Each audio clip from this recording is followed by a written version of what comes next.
নুরুজ্জামান কাফি না কফি, সে নাকি বই লিখেছে। আরে বই তো হিরো আলমও লিখে। কাফি, তোমার জন্য আমি ইম্পর্ট্যান্ট একটি মেসেজ এক্সপোর্ট করছি। ওহে প্রিয় মাতৃভূমি, তোমার মাঝে আর কি কি দেখা লাগবে।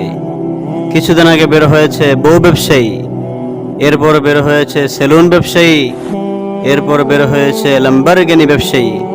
নতুন করে আরেক বেয়াদব বের হয়েছে নুরুজ্জামান কাফি না কফি, সে নাকি প্রাক্তন ব্যবসায়ী। এদেরকে রুখে দিতে হবে, এদের বিরুদ্ধে সোচ্চার হতে হবে। এই কাফি প্রতিনিয়ত সমাজে অশ্লীলতা ছড়াচ্ছে, যুবক যুবতীদেরকে নষ্ট করছে, যুবক যুবতীদের মাঝে অশ্লীলতা ছড়িয়ে ছিটিয়ে দিচ্ছে। এর লাগাম টেনে ধরতে হবে, এখানেই তাকে স্টপ করে দিতে হবে, না হয় উম্মাহের জন্য বড় ক্ষতি হয়ে যাবে। সে নাকি বই লিখেছে। আরে বই তো হিরো আলমও লিখে, এটা নিয়ে এত মাতামাতির কি রয়েছে। কাফি, তুমি বই লিখেছ, খুব ভালো করেছ, তবে সমাজে অশ্লীলতা ছড়ানোর পারমিশন তোমাকে কে দিয়েছে?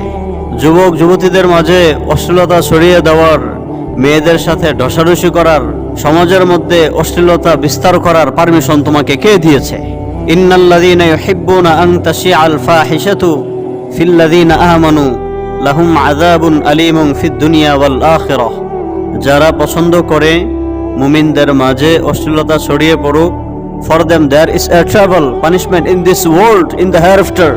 তাদের জন্য দুনিয়া ও আখিরাতে রয়েছে যন্ত্রণাদায়ক শাস্তি। সো কাফি, তোমার জন্য আমি ইম্পর্ট্যান্ট একটি মেসেজ এক্সপোর্ট করছি। Return to Allah and return to Islam. তুমি তওবা করে আল্লাহ তাআলার দিকে ফিরে এসো, আমজনতার কাছে ক্ষমা চেয়ে ইসলামের পথে ফিরে এসো, না হয় দ্য জেনজি অফ বাংলাদেশ তোমাকে এত সহজেই ছেড়ে দিবে না।